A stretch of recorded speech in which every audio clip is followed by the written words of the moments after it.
everyone, and welcome to episode 292 of Milwaukee's Tailgate Brewers podcast, part of the MKE Tailgate Network. I am James, joined once again by Ryan and Paul, who are doing this in person again in Ryan's dining room this weekend. We're actually doing the record a little bit earlier than we normally do, so it's bright and early on a Sunday morning here. We've got our coffee instead of our beers, hopefully, I guess. But how are you guys doing this weekend? I'm so tired. So I just got back from Door County, and we were going to stay at this cute A-frame, and it flooded in all that big rain from last week. And they were nice VRBO people. They took care of us. They found us another place, and it was good. Like, it had pools, kids liked it, good location. But it had it had two bedrooms, but one was a loft, so it really had one bedroom. It was just kind of one big room, really. And so other parents may be different than me, but for us, it's very important to stay in a room that's different from the one that our children are in. It just makes sleeping difficult. And then we got back to my mom's house last night, and at about 11:30, when we were about to go to bed, we found a gas leak smacked us in the face walking into the bedroom. So had to call We Energies, who also responded very promptly and came out to the house, and indeed did find it and shut it off right quick. But we had to get out of the house, so we had to pull the sleeping kids out of the house and find a place to stash them. So anyway, I haven't slept in a really long time, and will be fairly worthless on this podcast, but I'll do my best. Oh, yeah. I just have seen the Brewers lose baseball games in person. That's my problem. Yeah, we've got a question about that this week. We're going to ask you where maybe you should go from here in the second half, Ryan. Well, here's the thing. I'm going to be at the game in 4 hours, so. Oh, no. Yeah, so don't. Classic Sunday before the All-Star break. Brewers shenanigans probably going to happen. But we'll talk about that in a minute here. A reminder, we spend a lot of time every week on your questions, and the best way to get us a question is at patreon.com/MKE Tailgate. $2 a month guarantees your questions get answered not only on this podcast, but on Paul's Reporting as Eligible podcast during the Packers season. $5, though, gets you that question priority, plus some additional exclusive content, including the Minor League Extra with Ryan and James Anderson from RotoWire, which came in handy this past week. If you are a patron, you know that the MLB Draft Preview is already there on Patreon, and definitely worth a listen, especially as the first round gets underway on Sunday. Ryan, what did you guys kind of talk about in broad strokes? Yeah, so we started by just kind of going over the Brewers situation, talked a little bit about last year and how they rearranged money a little bit. And James thinks they're a bit more likely to play it straight this year, just based on who might be available at 18 for them to take, and for them not to need to do what they did last year, or for that opportunity not to be there the same way that it was last year. And then got into what he thought of the top five, because this is kind of a group that's top five, though he really thought it was more top three. And then we talked about guys the Brewers might take. And I'm not going to spoil any of that, because those of you who paid for that deserve to hear that right. without, talked a bunch about that. He had a very strong opinion that they not take a certain guy. So that was one of the things. If they do end up taking that guy tonight, you will probably hear James howl about it wherever you are from Madison. So that'll be interesting to watch. I'm curious to see. There's a lot of different ways that this could go, and the Brewers might actually be a little bit out of their standard in this draft. They definitely have a type. They have a way that they go, and that's really hit first up the middle defense guys, and that might not be what they do here. So we'll see. We will see. But it'll be interesting. And the Brewers do have 3 picks on day one. They pick at 18, 33, and I think it's 54, 53, 54, something like that. So they'll pick 3 times tonight. And so by the time you're listening to this, you'll already know who they took with those picks. So, and like I mentioned last week, they also have that the 12th most money to sign guys this year. So they have some flexibility and some wiggle room to be able to do some things. We'll see how they choose to deploy that. One of the things that interested me listening to it was a story about Jacob Mizorowski and how the Brewers almost maybe didn't get him, or another division rival was up on him. Did you catch him at all in the Futures game, Ryan? Oh, I watched. Yeah, I was home from yesterday's game in time to watch that, and to say that he looked good would be a massive understatement. He was He's like the headliner. Yeah, absolutely. Yeah. I think he pretty much from that game might be the headliner from that game.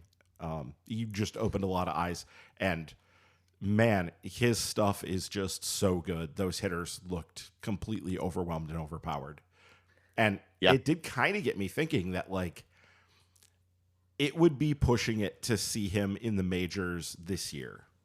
But I wouldn't 100% discount that could potentially happen down the stretch. I mean, the thing that they would probably run into more than anything is just innings limits and that. Right. And you wouldn't use him as a starter. Right. But potentially out of the bullpen. But next year, I think we're looking at a very strong possibility that we see Mizorowski, if his stuff plays that well against the upper minors, and you see him, just consistently taking down AA and AAA hitters like he did yesterday. There isn't a lot. There's an old saying that they don't check your ID when you walk out to the mound. And it's just kind of like, if you have the stuff, if you have the ability to get big league hitters out, it's just sort of obvious and you can see it. And he seems to maybe be in that vein. So not that we should expect to see him in the majors this year or even, next year, but there are some possibilities here for some things they could do with him, because that stuff is just absolutely nasty. Yep. There ain't no such thing as a pitching prospect, I believe is the old one here. Yes. It's the other one, yeah. Get him up before his arm explodes. Mm-hmm. I'm kind of in that vein. Yeah. All right. So talking about the Brewers as they head into the All-Star break here, they split 4 games with the Cubs earlier this past week, and now they're playing the first half of 6 straight games against the Reds. Stupid scheduling quirk there that we need to talk about, but both teams there, Brewers and Reds, trying to create some separation at the top of the division as we head through July. Meanwhile, the Cubs series brought some frustrations. There was that blown ninth inning lead in which Devin Williams didn't give up any hard contact at all. Defense was shoddy. Cubs ranted about the roof a lot for some reason in the game that they actually won. And the Reds, as always, very difficult to keep down for 9 innings. So I guess, Paul, let's just start with you. General thoughts on the events of the past week, the frustrating Cubs series, and just the Reds never seem like they're out of any game. I think the annoying thing for me about the Cubs series is that I like to be the person who says that first base is actually easy to play in opposition to Moneyball and all that. And it actually does help to have a first baseman playing first base, at least a little bit, someone who's had some reps at least. That experiment went badly, but at least they went 500 against the Cubs, and at least both teams were kind of even-handed in how they screwed up in various ways. And it's nice.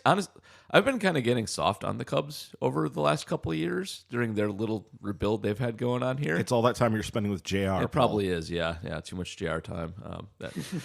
Podcast inside jokes are fun.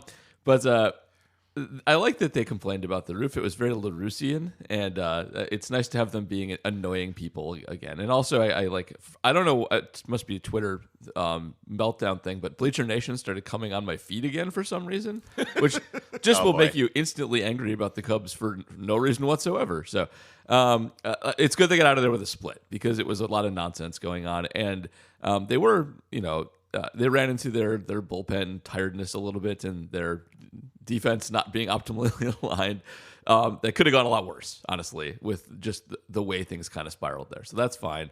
And I'm calling this a 9-game Red series, not 6. They have 9 in 15 days, which is even more ridiculous than 6 in a row is. I feel like they've been doing 6 in a row around the All-Star break with some regularity. Yeah, they got the Pirates, I think, for coming in and out of the break last year. Which is stupid, but is normal. But 9 in 15 plus they're the last games against them of the entire season is extra ridiculous. Like, you could have stuck a 3-gamer at the end of the season just in case it was a close race, but you didn't. So Hopefully they just come out of this treading water and the Reds don't win like 7. That would be bad. But so far, I mean, yesterday was ridiculous, but so far so good. 1-1 to go. It's fine. It's all fine. The Brewers are 500 team. They're playing 500 ball. Keep playing 500 ball. Drag this puppy out to the end and maybe get lucky. Yeah, even with the loss yesterday, they are now 4-2 against the Reds. Yeah, that's right. They had 3-1 edge coming into this, so there's some buffer. Yeah. So going back to that Cubs series, which really was hell on earth in basically every way. Right. It should have been worse, right? Like you'd have thought they'd have been swept from the from the vibes.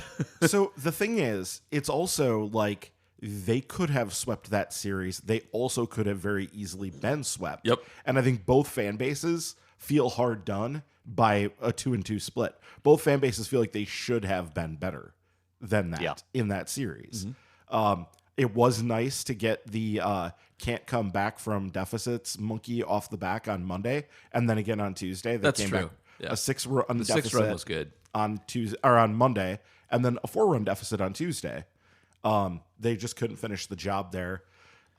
You had the absolute just awfulness of being thrown out at home all those times on Tuesday. So the Owen Miller of it all, he managed to get thrown out on the bases twice. And really, him getting caught at second was the worst thing.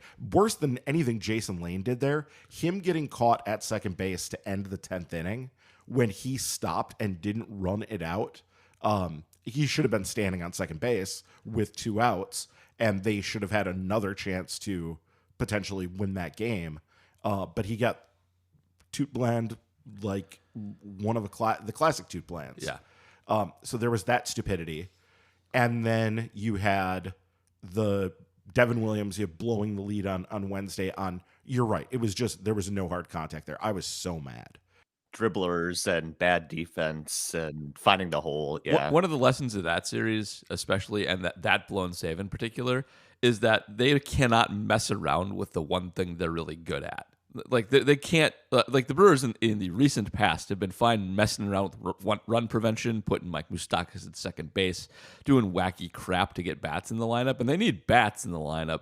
But when they punt on defense at all, it seems to always bite them. Like it seems to always find guys, and it's not good. They really, I don't think, can monkey with that too much. Yeah, absolutely. Came back to bite them there for sure. I guess let's move to Patreon questions because there's one about the Red Series here from My Only Lemonade, talking about one of the highlights for the Reds, lowlights for the Brewers on Saturday. Elly De La Cruz stole every base in the span of about 3 or 4 pitches there, which would be super exciting if it wasn't maddening and happening against the Brewers, especially, Elvis Vaquero sitting there and turning his back on the play and causing everything to go haywire. But the question here from My Only Lemonade asking, the Elly De La Cruz steal of home seems like a highlight we'll see a majillion times. R.I.P. Peguero. Where does this rank in the all-time list of infamous plays in Brewers history? I'm not talking heartbreaking plays. I'm talking poster material. The only thing that comes close for me is Sean Green's 4-home run game. So I guess, Paul, let's start with you. In terms of the Brewers being the unfortunate other end of a highlight, where does this rank for you? Pretty high. I also had a hard time coming up with anything super memorable. Like they've been on the back end of a couple no-hitters. For sure, I know Verlander got him at least once. But like nobody cares about no-hitters that much like a week after they happen. Whereas this will be on Ellie's highlight reel, I think, kind of forever. Right. It's his rookie of the year highlight. Yeah, right? Even the Sean Green, like I remember the Sean Green occurrence very well as well, and I think of it not every now and then, but I think of it in the context of like what I do, like the Aramis home run for the Cubs against the Brewers, just something that beat the Brewers badly, not like a big historic occurrence. And see, the thing is, when you bring up the Aramis one, because that is actually where I was going to go with this, that one sticks out because it was so narrative driven. That was the narrative. The Brewers were off to this big lead.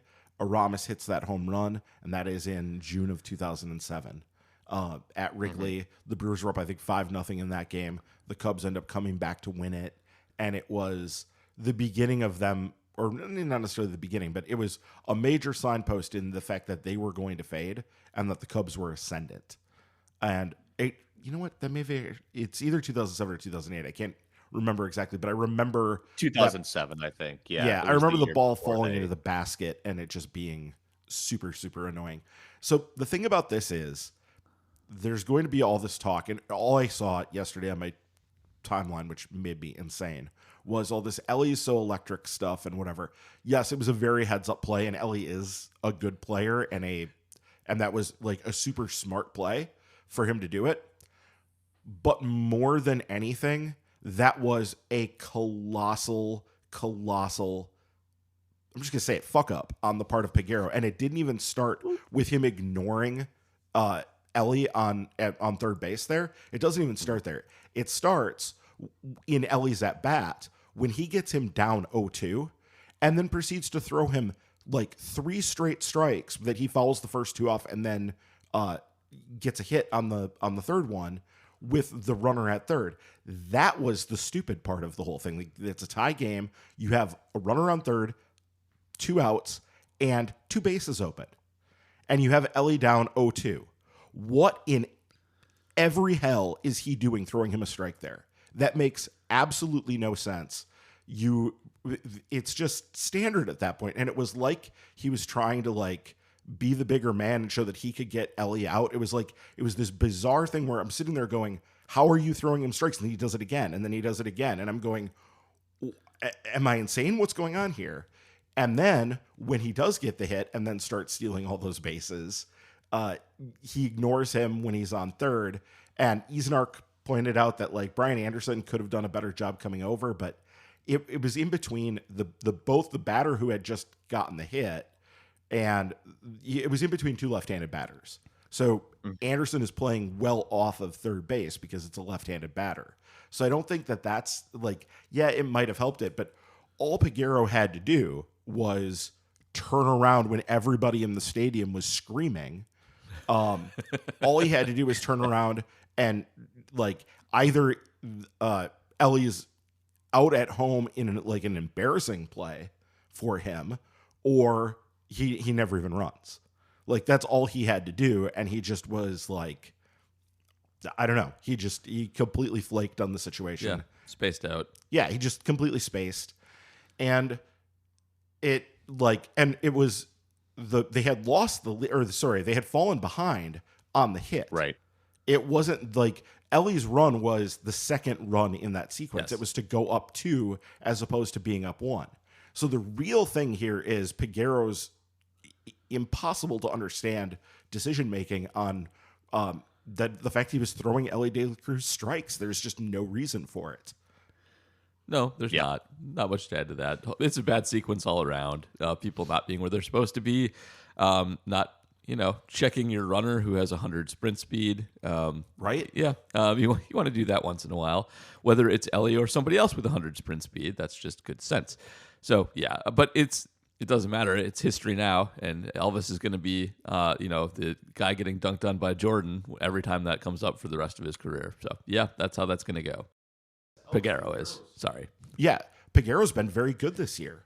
Yes. He has. Yeah. Like, he's been good. He has been a big part of the reason why that bullpen has, and it was going into yesterday. I haven't actually looked today, but they led baseball in win probability added. They're at 5.04 going into yesterday. Now, the Reds were in second. So the fact that the Reds bullpen pulled that out and the Brewers bullpen didn't, that at least closed the gap on that. But still, Peguero's been a big contributor to the fact that they've been good this year in the bullpen and holding down close leads.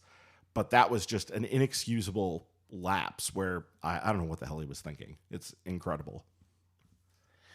All right, moving on. Cyber Cleric has our next question on Patreon this week, asking, anecdotally, it seems that the Brewers may have turned a little bit of a corner with left-handed pitchers. Would you agree? Also, the Reds really can't keep scoring 6, 7, 8, and sometimes more on a nightly basis, can they?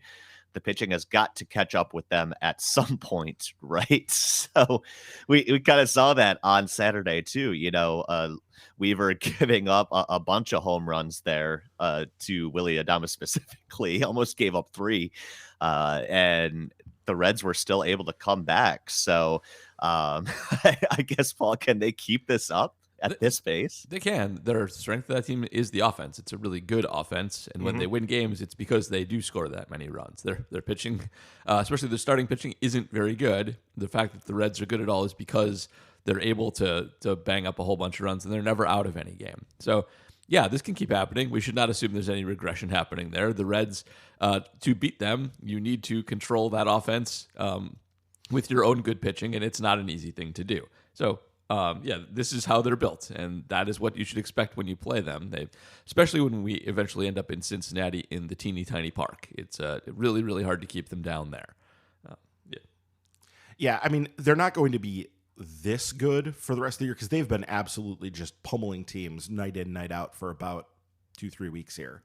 This is their hot run of the season that way. But they are, taking that aside, they are still a very good offense. Paul's right. Like, they are one of the best offenses in baseball, and that's largely because they do a great job of getting on base. They don't even hit for particularly that much power. It's more that they are just on base all the time, and I think their sequencing probably has been pretty good in this run of things too.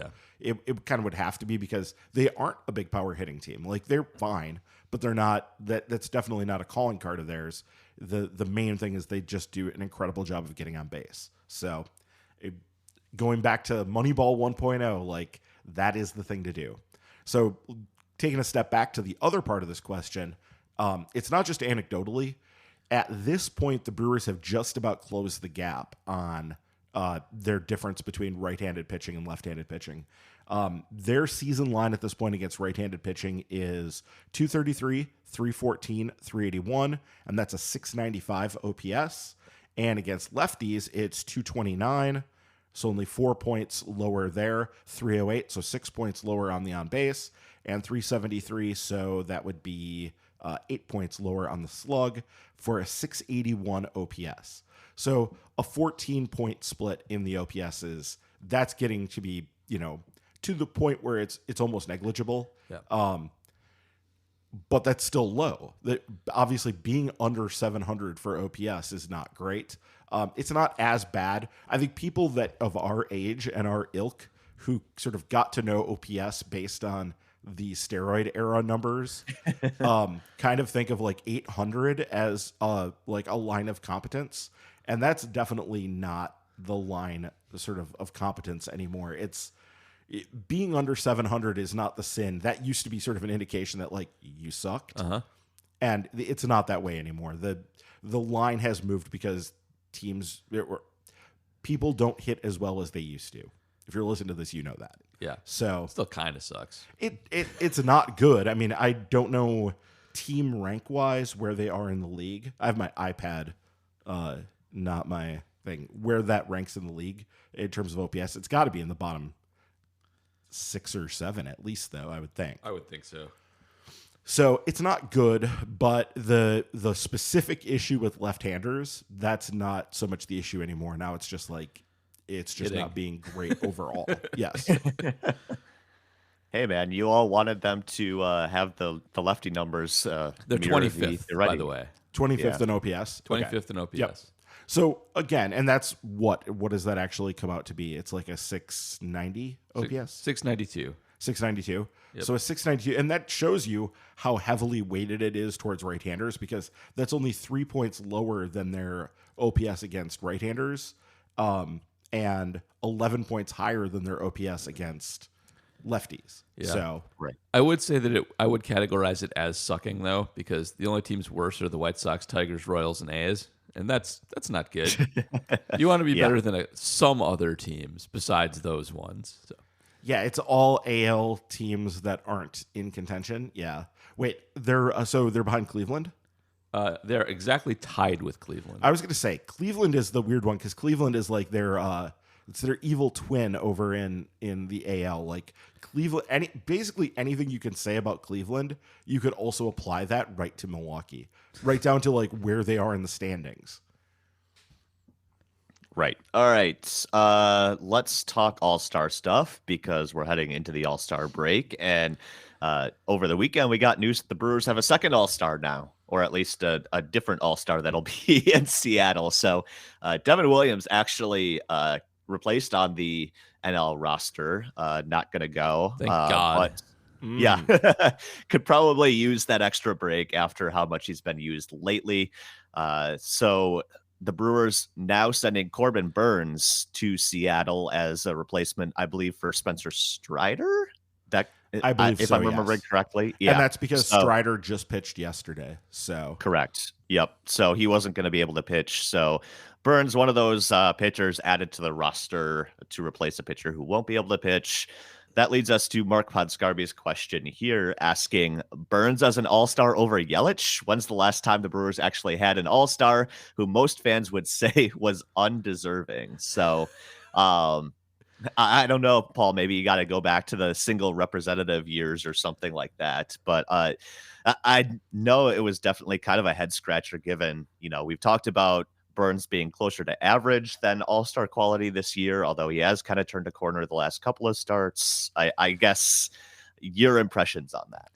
So they've had lots of all-stars who don't deserve to be all-stars because of the rule, yeah. But I don't remember one quite like this where, I guess he is their lone representative, but you had a better guy that you could have taken. However, in the modern age where nobody wants to stress pitchers, it's just far more likely that any random good pitcher makes the all-star team because of people dropping out. You got to have arms there. And, I'm sure that there's just a list they go down at some point, and Burns is probably pretty high on it from being a well-known good pitcher. So it's fine. And, that's why Yelich didn't get picked over him. You have to get arms out there. That's the exact reason, even though it's kind of weird, but that's how it goes in baseball these days. You don't want to have a tie again, right? With Jose Hernandez striking out when he could win the game. So the thing with Corbin Burns making it is, first off, we did learn that part of the reason that, like, it was Wander Franco, I think they showed, like, he wasn't on the All-Star initial announcement, and then he actually didn't get in on the first replacement either because he had fewer votes. There's something about the votes from players, and that's what this is. This is Corbin Burns getting in because his rep among players is still good. That's basically what this is. This is other players saying, we still think Corbin Burns is good. You could call that like, I don't know, a lifetime achievement sort of. That's bad because it implies he's at like the end of his rope. But it's more that it's not Mike Schmidt making it after he retires. Yeah, right. This is him getting in on rep and getting in on what he's done in the past, as opposed to what he's done this year or whatever. And it is. Our expectations of Burns are kind of driving this because Paul's right. He has a 109 ERA plus right now. He's positive. Yeah. People talk about him like he's actually bad, and it's not that he's actually bad. It's just that he's been, sort of like a third starter for them this year, and that's not what you expect out of Corbin Burns. So this is mostly about expectations. But there had to have been better pitchers that were guys who were more deserving of it based on what they'd done this year. Or if you wanted to take what they've done since last All-Star game, because Burns wasn't his normal self in the second half of last year either. Wasn't. So there are better guys that could have been picked here, but also it's the All-Star game and who really cares? Yeah. That's the real lesson. Mm-hmm. The points don't It is matter. kind of The a- rules are made up. Exactly. It is kind of a bummer that it doesn't look like Yelich is going to make it unless, Luis Gurriel snaps his leg or something on Sunday, right? Like, it doesn't look like he's going to make it, but... Do they not do the last vote in thing anymore? Like they used No, to? they don't. Oh, that's No, nope, they annoying don't. because we definitely would have gotten him in if that was the case. But oh well. Yeah. Milwaukee loves the last vote thing. That's Yeah, probably why they come don't on. do it anymore. It's probably one of the many other rules that Yeah. the Brewers have ruined for everybody else. Right. Yeah. Corey Hart, an all-star? No, we're not going to do that anymore.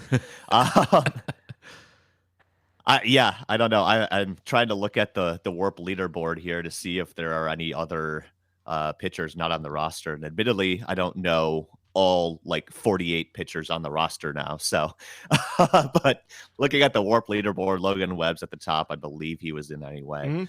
Yeah. Mitch Keller from the Pirates is 7th overall in the majors at 2.5 Warp. You got Zach Gallen, obviously an all-star. Zach Wheeler, 2.3. Aaron Nola, 2.1. Like there's names, but a lot of these guys already named. So it might just be a case where, yeah, you're already all the way down the order. And unless you're going to add Justin Steele, I don't know. So Wait, Justin Steele didn't make it? He had to have made it. did he make it? Like I said, I have no idea. It's Sunday morning. I'm totally unprepared for this. I was with Ryan. I assumed Justin Steele was in, but we have bad Googling machines today. We'll fact check. I'm working on it right now. All right. Like he had to have made the All-Star game. Yeah. We'll see. All right. Meanwhile, let's move on to Jay Google here asking something, Paul, you referenced at the top of the show. Are we over the Owen Miller first base experience? Yeah, we are. I still don't understand. Everybody who's played Little League has played first base at some point. And so you have Major League first base is different. People are throwing the ball very hard at you. Brian Anderson is sometimes throwing the ball 100 miles an hour at you. I get all that, but like everybody who plays a normal position in the field is good at catching balls, often that are hits and have weird spin on them and stuff. And it doesn't seem like it would be harder to do it at first base. I know the thing is it's incredibly hard, but it's really not. It's why Rowdy Tellez plays first base, because it's not hard. If it was hard, then Willie Adames would play first base. And like, how can you be this bad at it? Like, I don't understand how a major league player can be that bad at first base.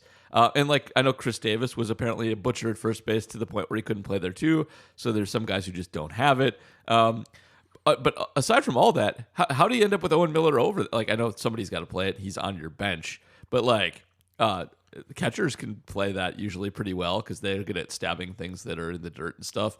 But yeah, that should end. That's a bad experiment. It did not go well. Owen Miller also losing value all over the place, and maybe it doesn't offer any of it anymore in any place, and should maybe go away completely at some point in the not too distant future.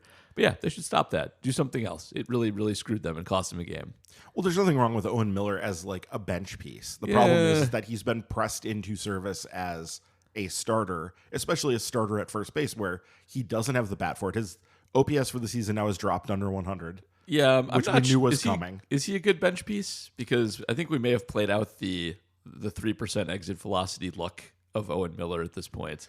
I think he's a good bench piece because he's actually pretty competent. Jonathan Judge was pointing this out yesterday on Twitter. He's a very competent second baseman, and I think he can play the other positions. He can go to third base and play it well. Or I shouldn't say well. He plays second base well. I think he can play third base competently, and I would assume he can go play shortstop like in a pinch. The weird thing is that he's played a lot of first base. He did this in Cleveland last year too.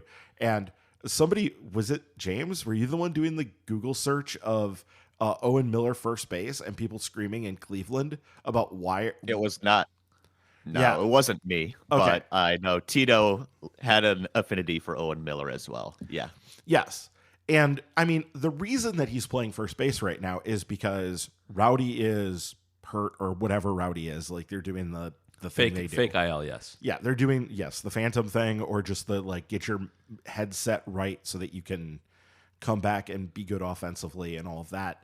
But no, I mean, the reason he is there is because Luke Voigt failed, because Jonathan Singleton failed, because I guess you could go back and look at like who else, like because Keston Hero got hurt and then hasn't, like, he's also not a first baseman. Like, this is a case where the reason he's there is that all these other plans have also failed.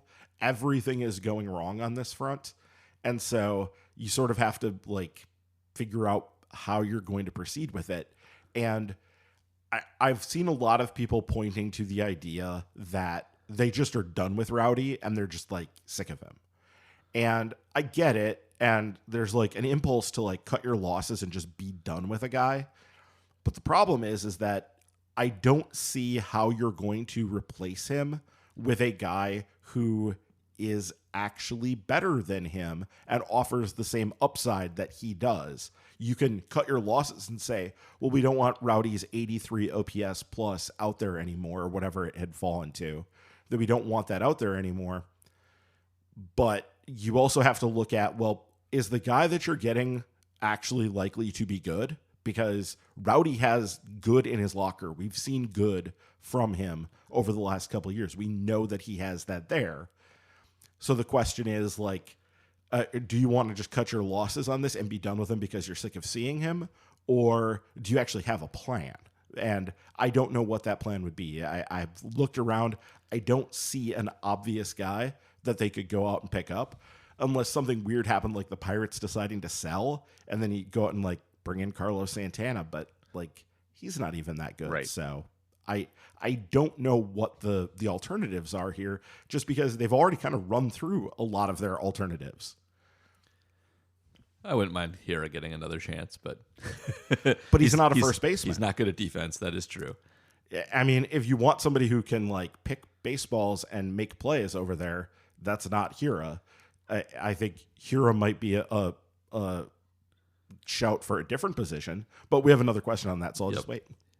Yeah, I think I would settle for somebody Willie Adames is confident just throwing the baseball to. But Price throws in asking here, adding on to Jay Google's question, the first base options appear to have been depleted, as you guys said. As much as we love Rowdy, even when not hurt, he's kind of meh, and there doesn't seem to be anyone in the pipeline. What can be done going forward to help at first? So you guys kind of referenced this, but even, Paul, the trade options in the next couple of weeks probably aren't that sexy. No, there's not a quick fix here, and it's just going to be trade deadline's so hard now because so many people are competing all the time that you just can't go get a fix. It would be nice to have someone with at least the flexibility to actually go over there. So I think the big thing with Miller is, like, you think you have a guy who can just stand over there and do it.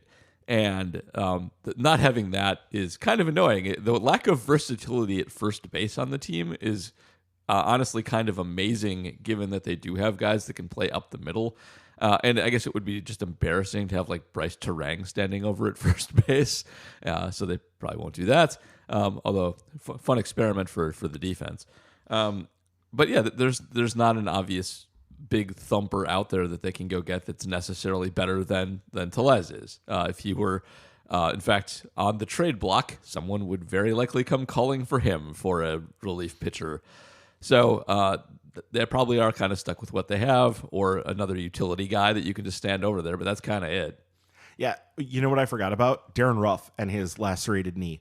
Yeah. Like, they also brought him in and Darren tried. Ruff was here for one game, and and then completely messed up his knee and went on the 60-day IL. So, I mean, looking at this list, it's CJ Cron.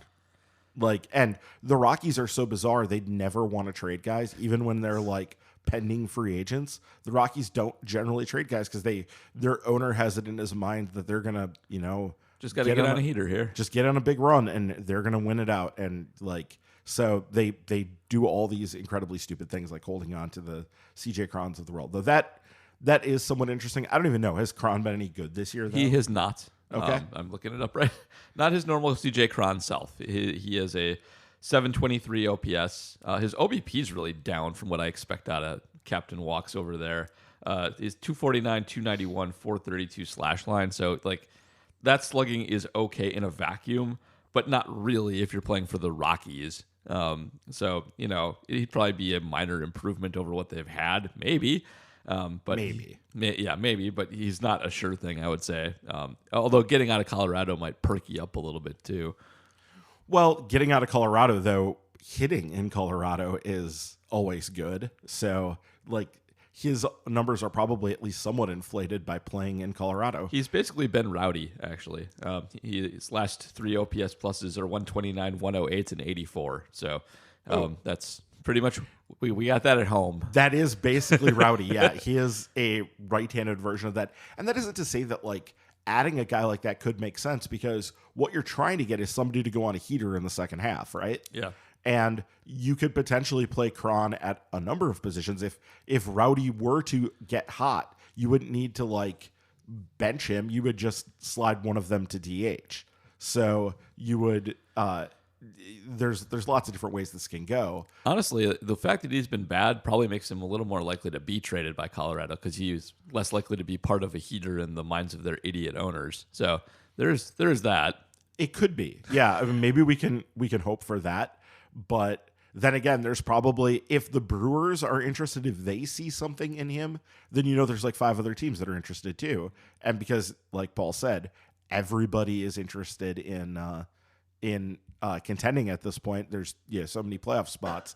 There's just precious few teams that are clearly out of it. Also, like the Cubs' first base and DH situations are as bad as the Brewers, so you will also be against them and anybody at these positions that you're bidding against. And that's hilarious, because the Cubs have, in the offseason, they went out and added every first baseman that like they possibly could. Trey Mancini, Eric Hosmer, and that was to block the Matt Mervises and I guess Morel. I think Morel. Like, those guys get kind of pushed aside a little bit so that they could give Eric Hosmer a bunch of plate appearances for some god unknown reason. Morel, they kind of move all over the place. They do. Morel moves around, and he actually is like, he's awesome. Well, yeah, we'll see once he gets like fully exposed what that looks like, because I have a feeling that there are some places that teams will start to attack in that swing that he may have some trouble adjusting to. I think there's a reason they've been holding back on having him play as much as they otherwise might have, but that might be giving Jed and company too much credit. I don't know. I tend to think of them as not complete idiots. By the way, did you notice this week, like every single game against the Brewers, they were grinding our pitchers out of games in like the 4th and 5th inning? Yep.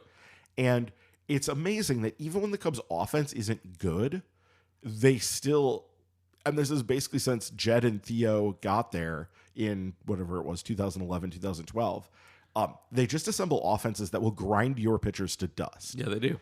I mean, every single at bat is going 6, 7, 8 pitches. And like, and then, they'll work a walk out of you. And now all of a sudden you're looking at, okay, we're 15 pitches in and there's 2 men on and nobody out. And you're like, this is, every single game seems to go like this. It's incredibly frustrating. And I guess that's also very Moneyball 1.0, because that's kind of how those Yankees and Red Sox teams were constructed. That's why everybody complained about him so much. That's why every Red Sox Yankees game was 4.5 hours long. Yes, that 100%. Yeah. All right, let's talk about another disappointing Brewers bat. Bob Peterson with the next question this week, asking if and when the Brewers DFA Jesse Winker, who is the most likely candidate to take his roster spot? 1, Keston Hiura, 2, Sal Frelick, or 3, someone not on the roster. So just for context, coming into Sunday, Jesse Winker was below replacement level on Fangraphs and at replacement level on Prospectus. Perfect 0 WARP there. He's got a WRC plus of 67. He's hitting 197 and a 252 slugging percentage, which is the biggest issue there. So I guess, Paul, despite his WPA successes, who do you think ends up replacing him in the lineup and on the roster? I think probably Frelick, because it's been kind of weird. He hasn't been up yet, and he had the injury and all that, I know, and the opportunity hasn't arisen. Just bad luck there. But I think that they'll want a little bit of versatility, and I'm not predicting Keston for anything. I wouldn't mind seeing his bat up again, but I think when they do bring somebody up, they'll want the ability to move around and play guys a little bit more than just having Keston, stuck at DH. Although, I mean, Winker's just DH. You can do that. You can flip him in there, and if he hits, great. But like, Frelick's been good enough. He probably deserves a cup of coffee up there at least to check him out. So I will bet on him. But you never know. They're weird on Hiura. I think that they don't know what to do with him either, and he would slot into DH. It's the one position he's good at. Yeah, I think it probably Frelick, if he comes up, it's like to replace Perkins, or if they decide to DFA Tapi because they realize that he's bad. Like, well, Yes. and the thing is, They the, need to. the reason that Yeah, they those guys are there mostly is because they're solid to good defenders, and so they're doing a decent job of doing that part of the job, which is the model for the Brewers this year is, well, if we can't figure out how to hit, we might as well be really good at run prevention and play up the defensive aspect. I think if you're looking at who's going to take over as the DH and play a lot of those games as they might do something of a rotation like That's what they what I did was with- kind of thinking. Well, Yelich yesterday was at DH, and so you might see more of that while you get somebody like Frelick in there. That could be a path. But I think it probably is Hira, and it's just because if they decide, okay, we think Hira we need to improve the offense, we need to boost that back up. I think they might be waiting on that right now because they want to see what happens at the deadline. I think that you could see Keston Hira, once they get sorted out what they're going to do at the deadline, I think Hira coming up on like August 1st is a distinct possibility once they have a better idea of what their roster is going to look like after that. I think that could be a thing. But, I mean, here's the dirty truth about why Jesse Winker is still getting into the lineup as often as he is. He has a 320 on base percentage, and that's, obviously he has a 197 batting average, so it's very, very low, but 320 on base percentage. And let me just run down the on base percentages here for you. Okay, William Contreras, 344, so obviously better. Rowdy, 285. Bryce Trang, 269. Willie Adames, 294. Brian Anderson, also exactly at 320. So those two are right there at the same number. Yelich, obviously good, 379. Joey Weimer, 293. Blake Perkins, 302. And Owen Miller, on the way down, he'll probably get under Jesse Winker here pretty quick. He's at 324 right now. Caratini, 346. So he's doing a good job in the backup catcher spot. They don't have guys who get on base, and at least Jesse Winker can give them that. It's not what you want out of the position, but I think it's kind of what they're trying to scrape together what they can here. And Jesse Winker at least does work pitchers and get on base. And so I think unless they can find something that they think is clearly better than that, we're probably looking at him being here for a while. They could pull the plug on him at any moment. They might just decide, you know what, this isn't going to happen. He's not going to start hitting for power again. But I think that as things stand, you can't just spit on that 320 on base percentage because that's something they just don't have a lot of. Yeah, as mediocre as the rest of the numbers are, the on base percentage is playable. Maybe that's where all of his WPA gains are, like working walks in late situations. I don't know. Yeah. On the topic of Hira, I actually kind of wonder, like there's obviously a segment of the fan base that wants him up, clearly just, to try to give a jolt to the offense. But the fact that he's still not on the 40-man, part of me is like, are they just hanging on to him to throw out as a reliever, the trade chip you use to get your reliever of the year or something like that? I don't know. That is also very possible, though. If you called him up to the big leagues at this point, you could potentially get more for him, but it also might completely, not completely eviscerate the value, but like him struggling at the big league level might hurt.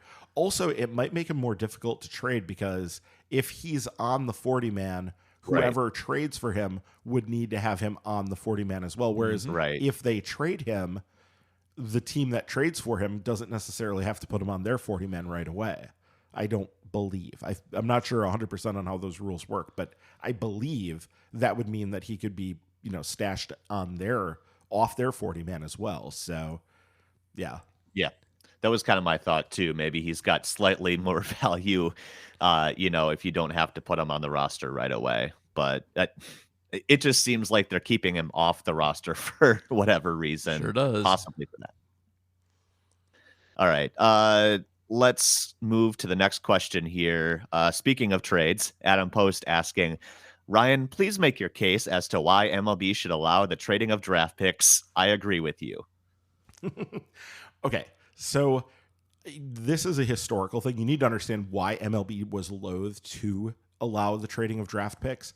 And that was because there was a fear back in the Wild West days before there was the signing pool in place, limiting what teams could spend on their draft picks, that what was going to happen was players were basically going to hold out and put up huge astronomical numbers. They were going to ask for the sun, the moon, and the stars. Remember back in the days when like Steve and Drew, well, both Drew brothers did this, and I don't know, the Travis Lees of the world. Like there's these guys who are all Boris clients, right?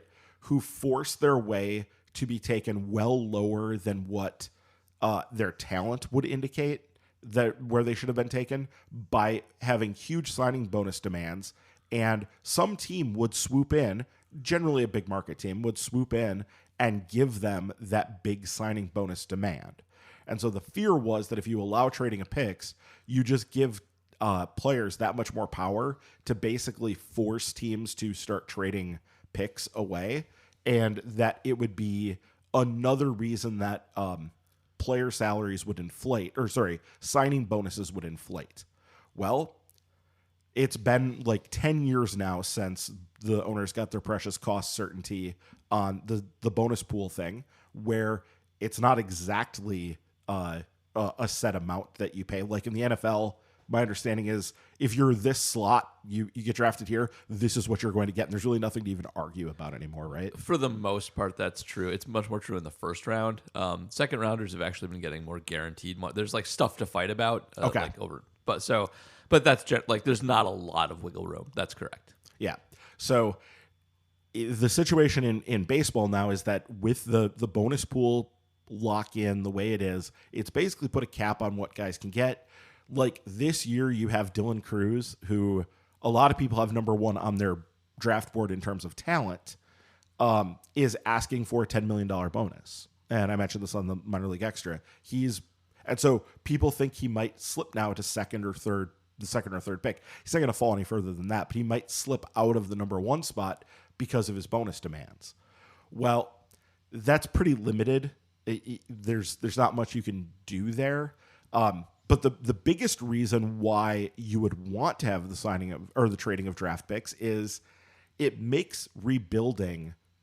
It should make it go that much smoother, and it should be a quick, efficient way. Think about a team that is trying to rebuild and they're trying to get themselves sort of back on their feet. They would collect draft picks, right? Like this is what you would do. They would go up and they would try to add a lot of draft picks, and not even necessarily a ton of first rounders, but a lot of second, third, fourth rounders. They would stock up on those picks and they would take their money and reshuffle it over. And that might actually be the reason that we're seeing some hesitancy on this. It might be somewhat that the union doesn't want it, though.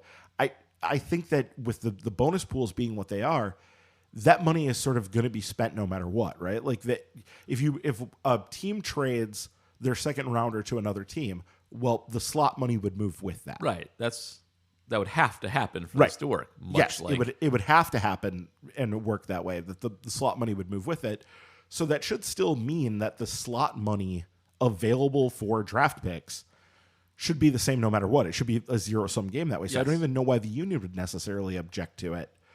I don't know. I said this on Twitter. I don't know why this hasn't happened. It's so weird, and it seems like it would make a lot of sense from a intrigue in draft night, because a lot of the big drama in any draft comes from, there's a trade, like any draft that has that going on. And we've already seen MLB loosened it up with the compensation round picks. Those have been able to be traded for a couple CBAs now. Yep. And the sky didn't fall. The earth didn't, crumble asunder. Like it's just fine. So this doesn't make any sense to me why they haven't done this yet. Yeah, I don't understand why the players would have a problem with it for all the reasons Ryan said. The money available doesn't change at all, and owners should be all over this, because the one thing they still get pilloried for is like a mega tank for multiple seasons to get back into contention, and this would just allow them to have a much better plan and not certainty, because drafts are always uncertain, but like have just a much better chance of making it all happen all at the same time. And so especially the small markets, I would say should definitely be all over this. I don't see how it harms big markets. They can play the same game. I'm shocked it hasn't happened. It's such an easy thing to do. Like trading in the NBA is like doing calculus homework. Baseball should be able to figure this out. It's not that complicated. Right. Yeah, and there aren't the complicating factors in baseball too. Like there isn't a salary cap to worry about. You just have the bonus pool thing. Yeah. And as far as that is kind of the salary cap, but yes. it is the salary cap, but as far as like complicating factors go, that's really mild. It's very easy to understand. Yes, it's just every subtraction. every person with a blog out there goes, oh, okay, so they've reported this much. Okay, so this is how much the slot has moved down. This is how much the team still has to spend. And when it comes to the deadline day for signing all your draft picks, like everybody kind of knows exactly what the team still has to spend and how they might rearrange that money to other players. So this is not difficult. You're right. This is not like the NBA where you do have to have like some sort of advanced math degree, or the NFL where the rules are just so. Well, both of those leagues, they've built in so many exceptions and so many rules and whatever that like salary caps are stupid. I hate them. The biggest one for me is like veterans run the union, and veterans should be hugely in favor of us loosening this up a lot, because it's an easy way for them to get on good teams at the trade deadline. Like that's and that also helps the entertainment value of the product as well. Like it makes it much trading players for players to load up for a stretch run is hard.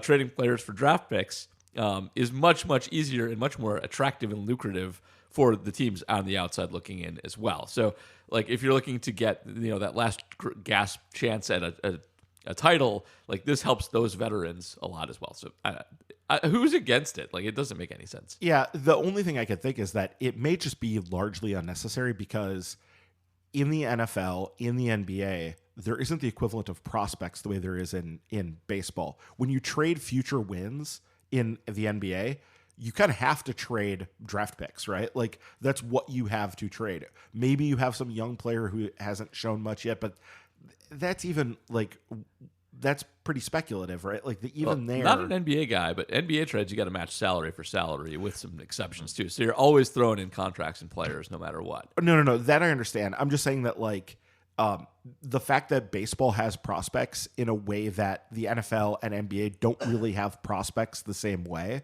That's kind of what baseball's equivalent of trading draft picks already is trading prospects, I suppose. So there isn't a huge amount of pressure, but still, it feels like you could just do this as well, and it would be fine. And I don't understand why they don't do it. It doesn't make sense to me. And you hear this complaint from people that cover the draft too. They're like, we don't understand. We have no idea. All right, last couple of questions here this week. Let's go to Jason Spitz, who is asking, is there any chance they extend Willy Adames? Maybe the down year makes a deal slightly more possible. The idea of him and Terang manning the middle infield for the next several years is pretty exciting. So I think, Paul, we were talking before the year that he's probably priced himself out of Milwaukee already, looking at some of the free agent contracts for shortstops. But has the calculus kind of changed a little given his struggles this year? Maybe. I would say it's more possible that he comes back because bad seasons do knock you down a little bit, but I still kind of doubt it. I think he kind of wants, he's a good guy. He seems to like Milwaukee fine, but I still think he wants to try and cash in by playing the market and will not like take a team friendly deal necessarily. But he's not going to be like the mega super paid shortstop like we saw the last season for sure. And that probably does put him in play. So yeah, I'd say it increases his chances of some kind of weird extension by like 10% or so. But I still like all the noise coming out of all the extension candidates has been not really interested. So I'd still say more likely than not no. But hey, if he keeps this up, he's not going to have as many bidders as he did before, and the ones he gets aren't going to be as fun as what he maybe would like. So it's definitely possible. Yeah, never count anything out, Yeah. but I think they just like to shuffle things and keep it moving. And they're already locked into one big hitter contract. So that's always the thing that has made me a little skeptical is like, are you going to lock yourself into another big hitter contract? I mean, it's definitely possible, and I think he would like to do it, but I don't know. What he's going to get in free agency is largely going to depend on what his offense looks like next year, right? Like what he's eligible to get. We don't even see it. Like this year, he can have a down year, and then if he has a really good offensive year next year, he's right in line for a Dansby Swanson deal, right? Like it's the way that this works is so silly sometimes. I don't know. It's definitely would be a risk on the Brewers' part too to give out that big contract to a guy who's already proven to be a little up and down. You don't want another Yelich situation, right? Yeah. So and also, like when you buy Adames, the offense is speculative. The defensive floor is what brings a lot of that value. And next year will be his age 28th season, and shortstops don't fall off that quickly. But you start to get into the range where that floor becomes far less certain as well. And when you combine those two, that can become a problem pretty quickly. I actually heard a thing from Eno Saris. He was talking about this. There wasn't, other than like now that Brandon Crawford is not an everyday player, there wasn't an everyday shortstop who was older than like 33. I mean, that sounds about right. Because like it's hard. Elvis Andrus is actually not that old. That everybody thinks he is because he's been around since he was like 19 years old, but he's not actually that old. But I think he's like the oldest now at like 33 or whatever. So Saris was pointing that out. By the way, total callback here because I just saw that I never mentioned this. Justin Steele is on the All-Star team, and Stroman is advocating for him to start the game in his place. Okay. Because Stroman isn't going to be pitching in the All-Star game. Yeah. There you go. All right, last question this week comes from Made Wiley asking, is it time to have the conversation about the Brewers record with Ryan in attendance? So, Ryan, you've seen some stuff this year. Yeah, so I'm currently 7-11 when I attend Brewer games, which is not great. I'm on a 4-game losing streak at the moment. I will be at the game later today, so so that's by the time you listen to this, there's a fingers crossed. Hopefully, it's a 1-game winning streak instead of a 5-game losing streak. But we will see how that ends up working out. Last year, though, I had a really good record. I don't remember exactly what the record was. I was trying to pull it up, but I couldn't get it to come up on Elon's new terrible Twitter, so I couldn't dig back into my thing. But I think I was like 7 or 8 games over 500. I think I also at the end saw a few losses in a row, so it may have ended up being like 3 or 4 games over 500. Point is that last year when everything went to hell and things were bad, I had a winning record. So I don't think my being in attendance is actually like swaying things here. I hate to be the downer on that, but like that is it seems somewhat speculative, and I do have a lot of tickets, so I will be there quite a bit. So yeah, we shall see. What's the record been since you failed to get a mullet on Mullet Day? Probably 0-4. See, there's the problem. You needed to get the mullet. I needed to go over and get my Weimer mullet. Yes. Yeah. Well, it's the mullet curse for you. Yeah. Yeah. I don't know. Amy would have. I personally would be willing to live with that curse myself. So if I was able to get a mullet, which wait, you'd be willing to have the mullet to avoid the curse, or just absolutely live not with the curse? Yeah, you're cursed. If the Brewers are cursed because I don't have a mullet, that's fine. I'm good with that. Yeah, so I don't know. I've been to a lot of Brewer games over time. I was thinking about this the other day. We're in our 18th season at our current season seats, and have to have averaged in that time 20 plus games a year. And so you start doing the math on how many games that actually is, and it starts to stagger you pretty quickly. I've probably been to 300 plus Brewers games over the last 20-ish years. So yeah, the numbers start to become mind-boggling. All right. So that'll do it for questions this week. Thank you, everybody, for sending those in. A reminder, the best way to get questions to us and make sure your question gets answered is patreon.com/MKE Tailgate. $2 a month gets you that question priority. When you sign up to become a patron at any level 2, you get a shout out here on the program. And we've got one to make good this week. Ryan, who do we have joining us as a new patron? Yeah, it's been a little while. Welcome Aaron Schmitz to the fold here.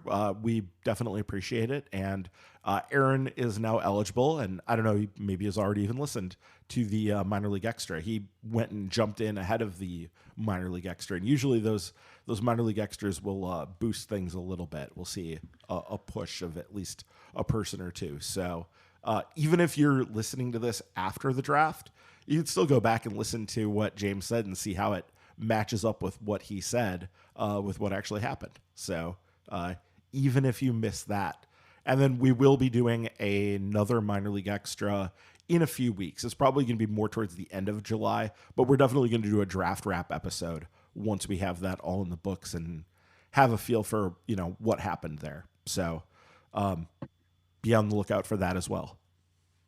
Absolutely. Even if you're not a patron at that $5 level for the extra content or the $2 level for question priority, you can support us another way. Go to Apple Podcasts, Spotify, wherever else you're listening to us right now. Make sure you leave us a 5-star review. While you're there, hit the subscribe or follow button. Make sure you never miss an episode. You get those push alerts whenever Ryan posts the episode every week. You can also subscribe to us on YouTube, listen to our episodes there, and some select clips. If you don't want to listen to the whole episode, I'll pull out a few interesting segments each week to throw on that YouTube page. Just search for @MKE Tailgate there. I think that'll do it for this week. We're going to wrap things up here as the Brewers head into the All-Star break. Hopefully they get another win against the Reds, increase their record against them this year for tiebreaker purposes, as Paul mentioned. Got to do it this month. So Yep, this is it. Exactly. So these are about as big as games in July can probably get at this point. So we will be back here next time recapping anything Brewers related in the All-Star game and starting the second half here. So hope everybody enjoys the All-Star break. We will be back here next time on Milwaukee's Tailgate. Have a good one, everyone. Fair weather fan, it's not what I am, even though the zip code has changed. I might smile and joy where I'm currently employed. Your soul can't be rearranged. It's hard to understand, so hard to understand. Fair weather, fair weather.